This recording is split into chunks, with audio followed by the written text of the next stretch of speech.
Que serait-ce que de se tenir devant le trône de Dieu, entouré d'anges et des rachetés, adorant en parfaite harmonie? Peux-tu imaginer le son, la gloire, la présence écrasante de Dieu?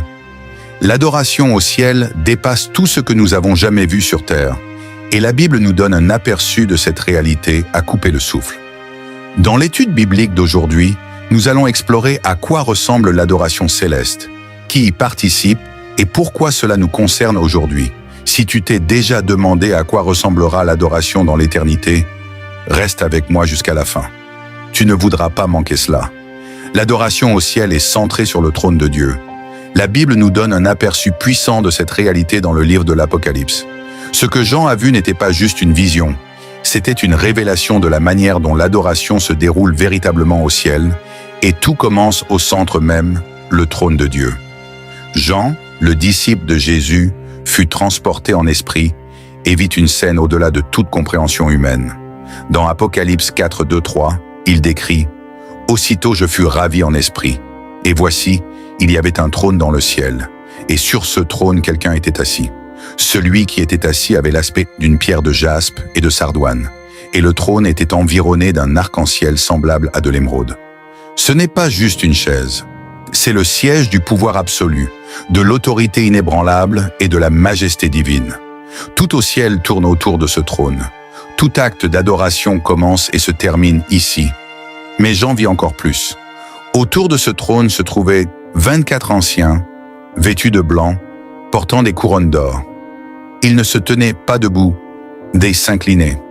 Apocalypse 4:10 à 11 dit « Les 24 anciens se prosternent devant celui qui est assis sur le trône et adorent celui qui vit au siècle des siècles. Ils jettent leur couronne devant le trône en disant « Tu es digne, notre Seigneur et notre Dieu, de recevoir la gloire, l'honneur et la puissance, car tu as créé toutes choses, et c'est par ta volonté qu'elles existent et qu'elles ont été créées. » As-tu remarqué quelque chose? Ils déposent leur couronne. Au ciel, personne ne s'accroche à sa propre gloire.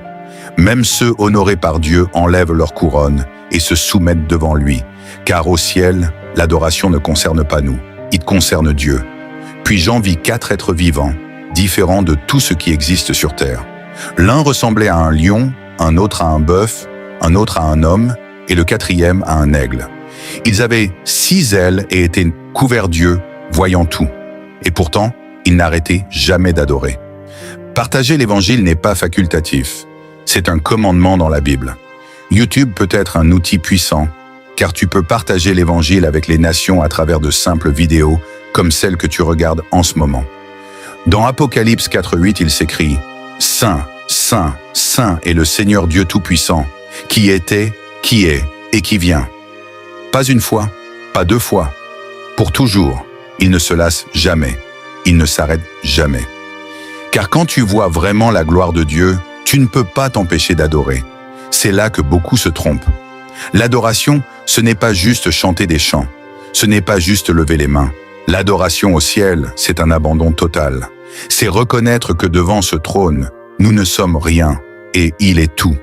L'adoration au ciel est continue et incessante. As-tu déjà vécu un moment d'adoration si puissant que tu ne voulais jamais qu'il s'arrête? Peut-être lors d'un service à l'église, en prière, ou même seul dans ta chambre? Mais peu importe l'intensité de ce moment, quelque chose t'a toujours tiré hors de cet instant. La fatigue, les distractions ou les soucis de la vie. Mais au ciel, c'est différent. L'adoration ne s'arrête jamais. Elle ne s'efface jamais. Elle ne devient jamais ennuyeuse. Dans Apocalypse 4:8, Jean décrit les 4 êtres vivants qui se tiennent devant le trône de Dieu, couverts d'yeux, voyant tout. Et que font-ils? Ils ne cessent de dire jour et nuit, « Saint, Saint, Saint est le Seigneur Dieu Tout-Puissant, qui était, qui est et qui vient. » Réfléchis à cela. Jour et nuit, sans arrêt, ils sont en présence de Dieu. Et ils sont tellement submergés par sa gloire qu'ils ne peuvent pas s'empêcher d'adorer. Pas une fois, pas 2 fois, mais pour toujours. Ceci n'a rien à voir avec l'adoration sur terre. Ici, nous nous fatiguons. Nos voix s'affaiblissent. Nos pensées vagabondent. Mais au ciel, il n'y a ni ennui, ni fatigue, ni distraction, parce que la gloire de Dieu est infiniment captivante. Chaque moment en sa présence révèle quelque chose de nouveau, quelque chose de plus grand, quelque chose qui coupe le souffle. Cela devrait nous interpeller. Adorons-nous Dieu par véritable plaisir ou traitons-nous cela comme une obligation? Dans Psaume 27, 4, David a dit « Je demande à l'Éternel une chose, que je désire ardemment. Je voudrais habiter toute ma vie dans la maison de l'Éternel, pour contempler la beauté de l'Éternel et admirer son temple. » David comprenait quelque chose que beaucoup ignorent. L'adoration ne concerne pas seulement le chant, elle concerne la vision. Voir Dieu tel qu'il est, être émerveillé par sa présence et répondre avec tout notre cœur. Mais soyons honnêtes, à quelle fréquence adorons-nous vraiment comme cela? À quelle fréquence désirons-nous rester dans la présence de Dieu, non pas juste pour un chant ou un sermon, mais continuellement? Jésus a dit dans Jean 4,23 « Mais l'heure vient, et elle est déjà venue, où les vrais adorateurs adoreront le Père en esprit et en vérité, car ce sont là les adorateurs que le Père demande. » Dieu recherche de véritables adorateurs, ceux qui ne l'adorent pas seulement quand c'est pratique, mais ceux dont le cœur brûle pour lui, tout comme au ciel. L'adoration au ciel implique toute la création. La plupart des gens pensent que l'adoration est quelque chose que nous faisons dans un service d'église.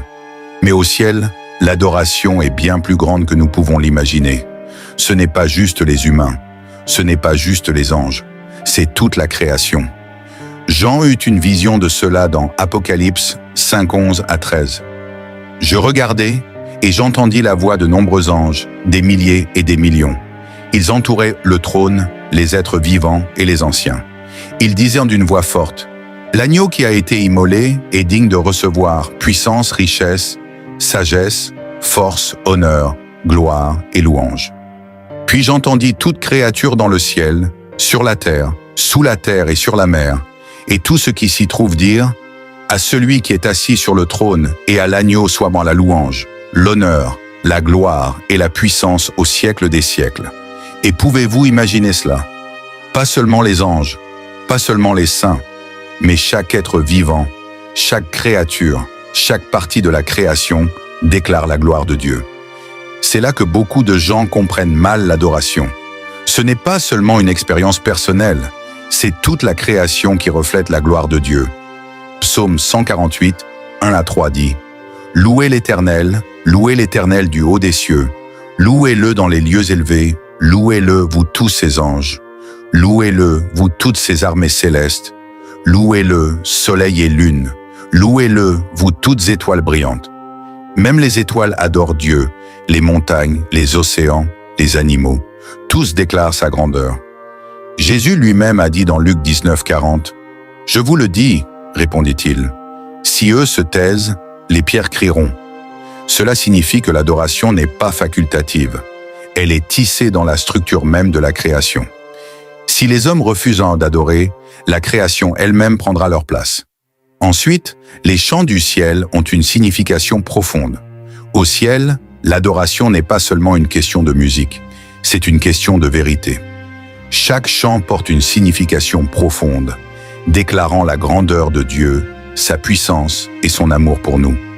Dans Apocalypse 5:9 à 10, Jean a vu une vision du ciel où les saints et les anges chantaient un cantique nouveau. « Tu es digne de prendre le livre et d'en ouvrir les sceaux, car tu as été immolé, et tu as racheté pour Dieu par ton sang des hommes de toute tribu, de toute langue, de tout peuple et de toute nation. Tu as fait d'eux un royaume et des prêtres pour notre Dieu, et ils régneront sur la terre. » Remarquez une chose, l'accent de ce chant n'est pas mis sur les adorateurs. Il ne s'agit pas de leurs sentiments, de leur lutte ou de leurs désirs. Il est entièrement centré sur Jésus, l'agneau immolé. C'est là que l'adoration céleste est différente de certaines adorations sur la terre. Beaucoup de chants aujourd'hui parlent de moi, ma percée, ma bénédiction, mes émotions. Mais au ciel, l'adoration ne parle jamais de nous. Elle est entièrement centrée sur lui. Dans Philippiens 2:9 à 11, Paul dit « C'est pourquoi aussi Dieu l'a souverainement élevé et lui a donné le nom qui est au-dessus de tout nom, afin qu'au nom de Jésus, tout genou fléchisse dans les cieux, sur la terre et sous la terre, et que toute langue confesse que Jésus-Christ est Seigneur, à la gloire de Dieu le Père. » Les chants du ciel déclarent sa victoire. Ils sont un témoignage de sa rédemption, de son sacrifice et de son autorité absolue sur toute la création. Alors posons-nous la question, quand nous adorons, chantons-nous avec le même cœur que le ciel? Nos chants déclarent-ils sa gloire ou ne sont-ils que des paroles vides? Psaume 96, 1 à 3 dit, « Chantez à l'Éternel un cantique nouveau, chantez à l'Éternel, vous tous habitants de la terre. Chantez à l'Éternel, bénissez son nom, annoncez de jour en jour son salut. Racontez parmi les nations sa gloire, parmi tous les peuples ses merveilles. L'adoration céleste n'est pas un divertissement, c'est une déclaration du salut de Dieu. Maintenant, examinons l'environnement physique du culte céleste. Au ciel, l'adoration est une expérience complète. Tous les sens sont engagés, les visions, l'atmosphère, la présence écrasante de Dieu. C'est au-delà de l'imagination. Jean a vu cela dans Apocalypse 4, 2 à 6. « Je fus aussitôt ravi en esprit, et voici, il y avait un trône dans le ciel, et sur ce trône quelqu'un était assis. Celui qui était assis avait l'aspect d'une pierre de jaspe et de sardoine, et le trône était environné d'un arc-en-ciel semblable à de l'émeraude. Autour du trône, il y avait 24 trônes, et sur ces trônes, 24 anciens assis, revêtus de vêtements blancs, et sur leurs têtes des couronnes d'or. Du trône sortent des éclairs, des voix et des tonnerres. Devant le trône brûlent 7 lampes ardentes, qui sont les 7 esprits de Dieu. Il y a encore devant le trône comme une mer de verre, semblable à du cristal. Pouvez-vous imaginer cela? Un trône brillant comme des pierres précieuses, un arc-en-ciel resplendissant d'une lumière émeraude, le tonnerre et les éclairs remplissant le ciel, un sol si clair qu'il ressemble à une mer de verre. Ce n'est pas juste un lieu, c'est l'environnement du culte céleste. Dans Apocalypse 20 et 1:18 à 21, Jean donne encore plus de détails. La muraille était construite en jaspe, et la ville était d'or pur, semblable à du verre pur. Les fondements de la muraille de la ville étaient ornés de pierres précieuses de toute espèce.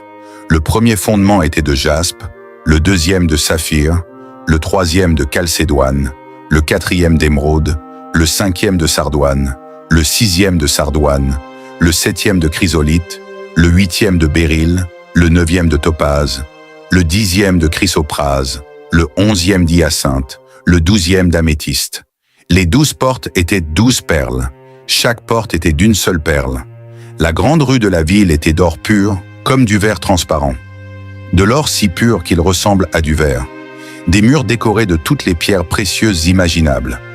12 portes faites d'une seule perle massive. Et le plus grand trésor?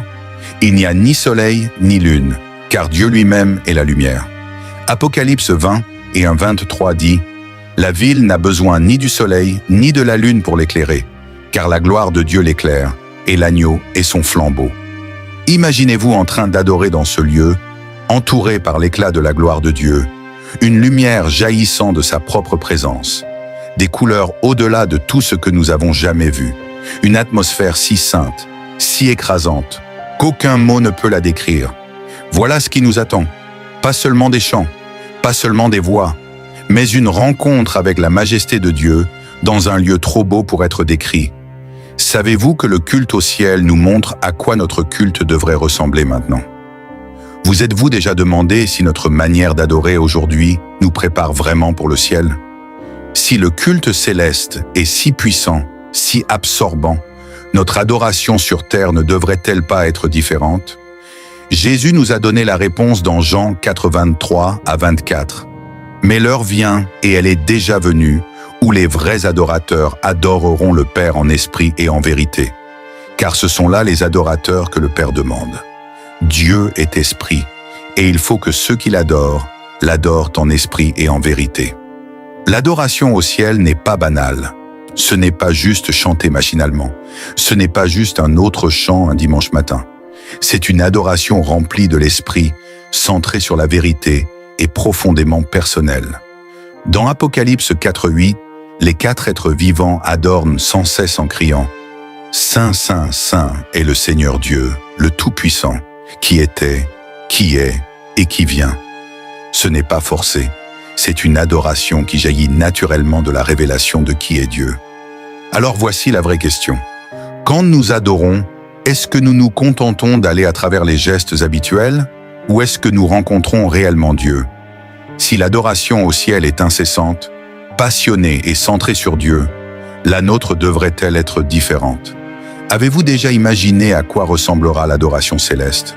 Sera-t-elle solennelle et silencieuse ou sera-t-elle une grande célébration? La Bible nous en donne un aperçu dans Apocalypse 19, 6 à 7. « Et j'entendis comme une voix d'une foule nombreuse, comme un bruit de grandes eaux et comme un bruit de fort tonnerre, disant « Alléluia, car le Seigneur notre Dieu Tout-Puissant est entré dans son règne. Réjouissons-nous et soyons dans l'allégresse, et donnons-lui gloire, car les noces de l'agneau sont venues, et son épouse s'est préparée. Ce n'est pas une réunion silencieuse, c'est une explosion céleste de louanges. Des millions de voix criant la victoire, célébrant Jésus et son peuple racheté. Le festin des noces de l'agneau, c'est le plus grand mariage de l'histoire.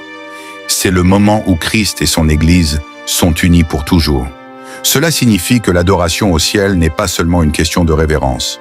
C'est aussi une question de joie, d'enthousiasme et de célébration. Dans Psaume 16, 11, la Bible dit « Tu me feras connaître le sentier de la vie. Il y a d'abondantes joies devant ta face, des délices éternelles à ta droite. » Cela nous enseigne une vérité puissante. L'adoration en présence de Dieu apporte une joie débordante. Si le ciel se réjouit, notre adoration ici sur terre devrait-elle être sans vie? L'adoration céleste dépasse tout ce que nous pouvons pleinement comprendre. Mais une chose est certaine, elle est glorieuse, puissante et remplie de joie. Imaginez-vous là, debout devant le trône, rejoignant des millions de voix qui louent Dieu pour l'éternité. Cela ne réveille-t-il pas quelque chose en vous? Maintenant, prenez un instant pour réfléchir. Qui dans votre entourage a besoin d'entendre cela? Qui a besoin d'être rappelé de la beauté et de la joie d'adorer Dieu?